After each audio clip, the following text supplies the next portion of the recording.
Hello, and welcome to the last video of my lattice-basis reduction course. In today's video, I'll briefly mention some of the many optimizations available for the LLL algorithm. I'll give an outline of BKZ, a block variant of the LLL algorithm. BKZ is considered to be the fastest algorithm for finding short vectors in a lattice. It's used to assess the security of lattice-based cryptosystems, including Kyber and dilithium. Let's begin with a quick recap of the LLL algorithm. We're given a basis B for a full-rank integer lattice L. The LLL algorithm is a polynomial time algorithm for finding a so-called LLL reduced basis for L. I'll remind you what an LLL reduced basis is. First, recall the Gram-Schmidt orthogonalization process. This procedure takes a set of linearly independent vectors, our basis B, and constructs from it an orthogonal basis B star for the vector subspace spanned by B.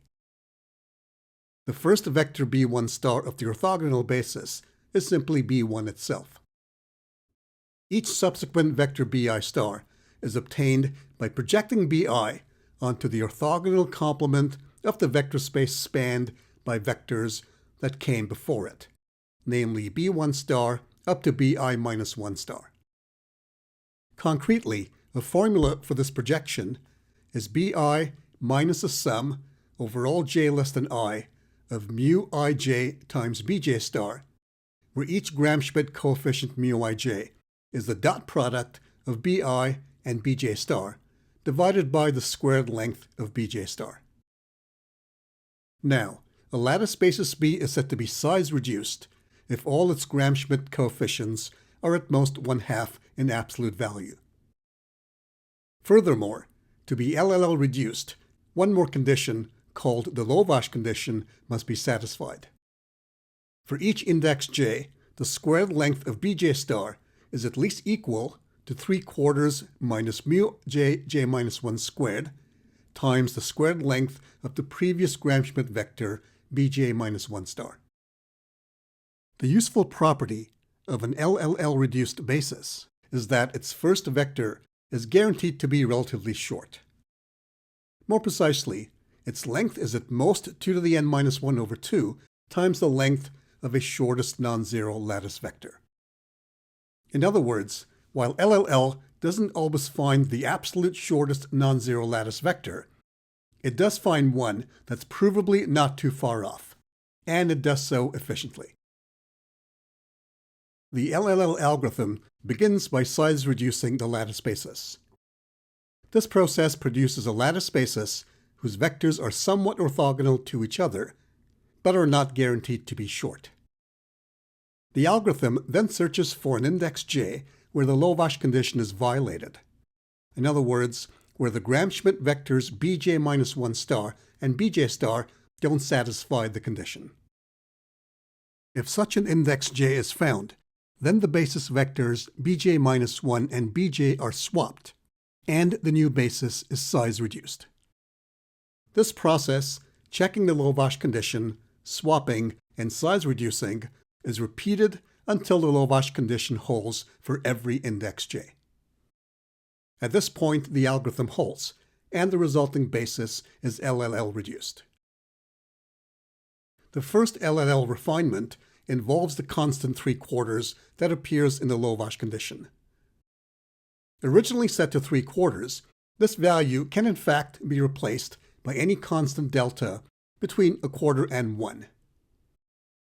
We say that a lattice basis B is delta LLL reduced if it is size reduced, and if for every index j between 2 and n, the squared length of the jth Gram-Schmidt vector is at least delta minus mu j minus 1 squared times the squared length of the j minus first Gram-Schmidt vector. It can be shown that if B is a delta LLL reduced lattice basis, then the first basis vector B1 has length upper bounded by this expression. When we choose delta to be 3/4, we recover the familiar upper bound of 2 to the power n minus 1 over 2 times the first successive minimum. This is the upper bound we proved in video V4. Choosing delta closer to 1, for example 0.99, gives a tighter approximation factor for the length of B1, although this comes at the expense of an increased number of LLL iterations. I should note that delta equals 0.99 is often used in practice. One can also select delta equals 1, giving an even smaller approximation factor of 2 divided by the square root of 3 to the power n minus 1. However, it remains an open question whether the LLL algorithm runs in polynomial time under this choice. The efficiency of LLL can be improved by carefully scheduling the Gram-Schmidt computations. More precisely, rather than performing a full-size reduction after each swap, the computation of the Gram-Schmidt basis vectors and the Gram-Schmidt coefficients μij can be organized so that only the quantities that actually change are recalculated. For example, consider the case where the 9th and 10th basis vectors are swapped. In this situation, the first 8 Gram-Schmidt vectors remain unchanged, as do all the Gram-Schmidt coefficients μij for j less than I and I less than or equal to 8. By updating only what is necessary, the algorithm avoids redundant work and achieves a noticeable gain in speed. The Lovász condition plays a crucial role in ensuring that the Gram-Schmidt basis vectors do not shrink too rapidly. This condition can be expressed mathematically like this. In the algorithm, whenever the Lovász condition is violated for some index k, the k minus first and kth lattice vectors are swapped. In 1994, Schnorr and Eichner proposed a refinement of LLL known as deep insertion, which allows for the swapping of non-adjacent basis vectors.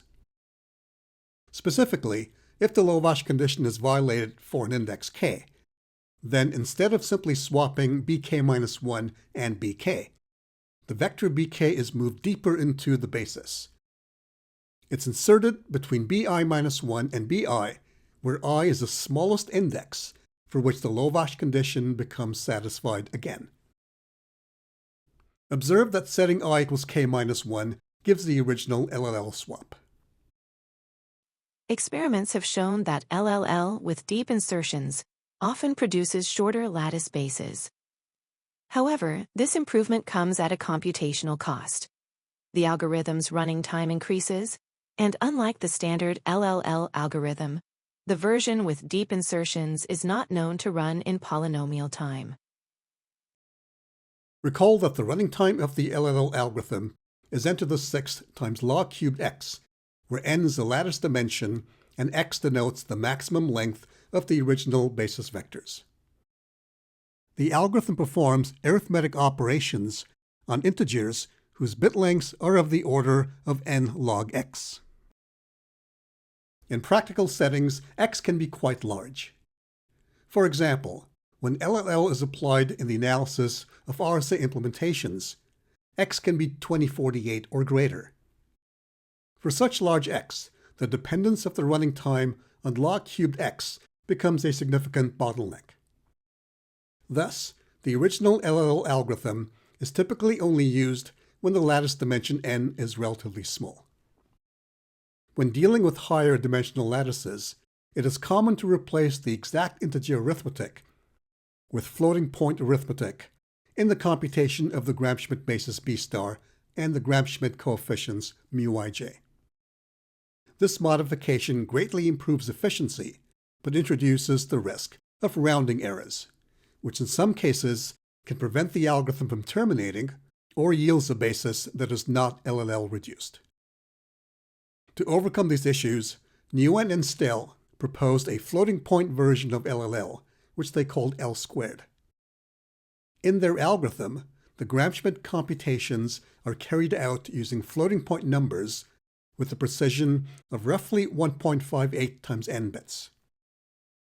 Importantly, this precision does not depend on the length x of the input basis vectors. The running time of L squared has the important feature that it depends only on log squared x rather than log cube x as in the original LLL algorithm. The most powerful variant of the LLL algorithm is BKZ, a block generalization of LLL introduced by Schnorr and Eichner in 1994. BKZ operates by invoking an exact SVP solver on lattices of relatively small dimensions up to beta, where beta is the so-called block size. Two prominent algorithms are used for solving SVP exactly, namely enumeration and sieving. I won't describe enumeration and sieving here, but will only mention their running times and storage requirements. Enumeration has an exponential running time 2 to the power 0.18 times n log n, where n is a lattice dimension, and requires only modest storage. Sieving, on the other hand, achieves a faster running time of 2 to the power 0.292 n, still exponential in n, but with a much steeper exponential memory cost. Experiments have shown that sieving outperforms enumeration in practice once the lattice dimension exceeds around 80. However, scaling these results to the much higher dimensions relevant in cryptography remains challenging, due to the enormous storage demands of sieving.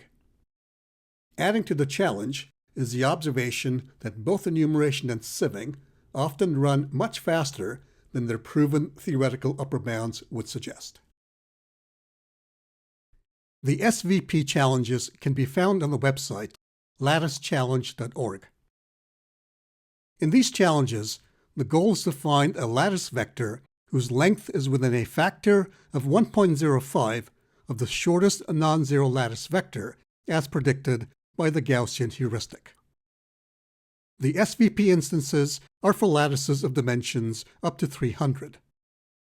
In recent years, all of these challenges have been solved using sieving methods, confirming the practical superiority of sieving over enumeration. You can find technical details about the latest sieving method in the 2025 paper by Zhao, Ding, and Yang, who report on their 2024 solution to the SVP challenge instance of dimension n equals 183.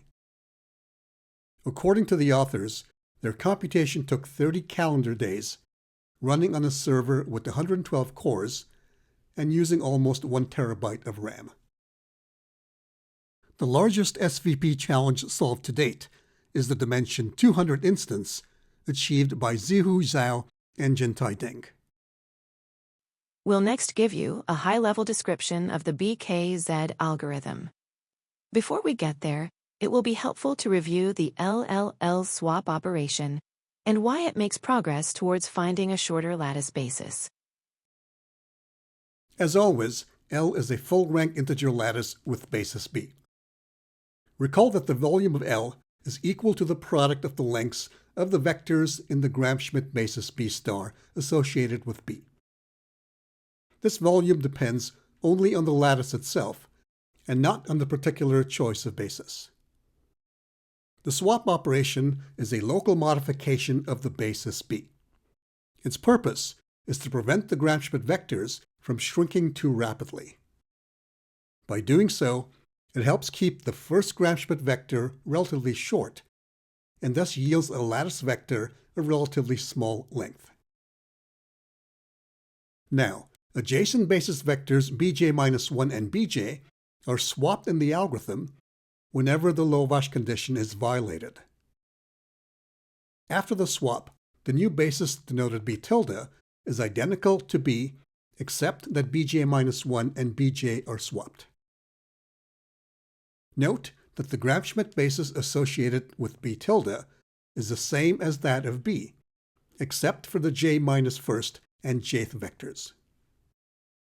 As shown earlier on slide 69, the new j-first Gram-Schmidt vector becomes smaller than before. It follows that the new jth Gram-Schmidt vector becomes longer. So progress has been made in ensuring that the Gram-Schmidt vectors do not decrease in length too rapidly. The swap is then followed by a size reduction, which leaves the Gram-Schmidt basis unchanged. It will be helpful to recall that the Lovász condition can be restated in terms of projections.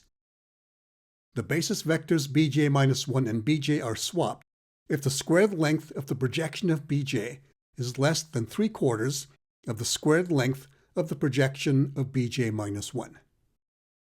Here, the projection is taken onto the orthogonal complement of the subspace spanned by b1 through bj-2. Like the LLL swap operation, the BKZ block operation is a local modification of a lattice basis, designed to prevent the Gram-Schmidt vectors from shrinking too rapidly. However, while the LLL swap acts on two adjacent basis vectors, the BKZ block operation works on a block of consecutive basis vectors. Suppose that B is an LLL reduced basis for a lattice L. Let I and j be indices with I less than j. Define Bij to be the list of vectors bi through bj, each projected onto the orthogonal complement of bi through bi-1. Let Lij be the sublattice formed by these vectors. This sublattice has dimension j minus I plus 1. Now, the goal of the BKZ block operation with respect to Bij is to construct a new basis whose first I-1 Gram-Schmidt vectors remain unchanged, but whose ith Gram-Schmidt vector is shorter than before. In this way, the operation helps to control how quickly the Gram-Schmidt lengths decrease. The operation proceeds as follows. First, we use an SVP solver to find a non-zero vector v' of shortest length in the projected sublattice Lij. The SVP solver could use enumeration or sieving. Since such solvers run in exponential time, the sublattice dimension j minus I plus 1 must be relatively small. Next, we lift v' to a lattice vector v, whose projection is v' itself. This lifting step is straightforward. We then form a new list of vectors b' by inserting v between bi-1 and bi. Because v lies in the span of b1 through bj, the vectors in b' are not linearly independent. Nevertheless, let's examine the Gram-Schmidt basis associated with b'. The first I-1 Gram-Schmidt vectors of b' are identical to those of b. The next Gram-Schmidt vector for b' is v star. Now v star is a projection of v, which by construction equals v'. Since v' is a non-zero vector of shortest length in the projected sublattice Lij, its length is no greater than that of bi star, which, as we have already noted, is a vector in the same sublattice. Thus, progress has been made. The ith Gram-Schmidt vector is shorter than before, ensuring a more gradual decline in lengths. Now, to restore linear independence, a modified version of LLL can be applied to b', producing an LLL reduced basis b tilde. I won't describe the details of this modification. Finally, the new lattice basis is formed by combining the vectors of b tilde with the original basis vectors bj plus 2 up to bn. This completes the description of the BKZ block operation. Finally, let's turn to a description of the BKZ lattice basis reduction algorithm. The input to the algorithm is a basis for a full rank lattice L, together with a chosen block size beta. The algorithm begins by applying LLL to obtain an LLL reduced basis. Next, a so-called BKZ tour is performed. Such a tour is comprised of a sequence of block operations performed on overlapping blocks of consecutive basis vectors. These block operations are the local modifications of the basis. The first block operation is on B1 beta, followed by B2 beta plus 1, beta 3 beta plus 2, all the way to Bn minus beta plus 1 n. Each of these blocks has size beta. Then, block operations are performed on blocks of decreasing size, focusing on the final portion of the basis. These operations are Bn minus beta plus 2 n, which is a block of size beta minus 1, Bn minus beta plus 3 n, a block of size beta minus 2, and so on, until the final block, Bn minus 1 n, which is a block of size 2. Once this full tour has been completed, the process repeats. BKZ tours are applied iteratively until the basis no longer changes. This completes the description of the BKZ algorithm. A rigorous analysis of BKZ remains a difficult and active area of research. Two central questions guide this investigation: how long the algorithm takes to run, and how good is the reduced basis it produces. The central parameter influencing both is the block size beta. As beta increases, BKZ typically produces a shorter basis. However, this improvement comes at the expense of increased running time, since the SVP solvers employed require exponential time in beta. The overall BKZ running time thus depends not only on the cost of each SVP call, but also on how many times the SVP solver is invoked throughout the algorithm. Roughly speaking, the running time of BKZ is big O of 2 to the power beta times a polynomial in the lattice dimension n. Here, the 2 to the beta term accounts for the running time of the SVP solver, which is sieving, while the polynomial n factor captures the number of times that BKZ invokes the SVP solver. In terms of quality of the output basis, BKZ achieves a Hermite factor of approximately beta to the power big O of n divided by beta. The Hermite factor measures the ratio between the length of the first basis vector and the nth root of the lattice volume.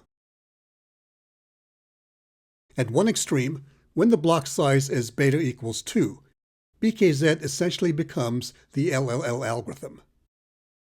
As we have seen, LLL runs in polynomial time and achieves a Hermite factor around 2 to the power n over 2. At the opposite extreme, when the block size is beta equals n, BKZ reduces to a full sieving algorithm. As we've mentioned, sieving has exponential running time, and the Hermite factor is roughly square root of n, since sieving finds a non-zero lattice vector of smallest length. Between these two extremes lies the general case of BKZ. When the block size beta is set to n to the power alpha, for some alpha strictly between 0 and 1, then BKZ has sub-exponential running time, and Hermite factor 2 to the power tilde O of n to the power 1 minus alpha. The tilde indicates that logarithmic factors in n are suppressed.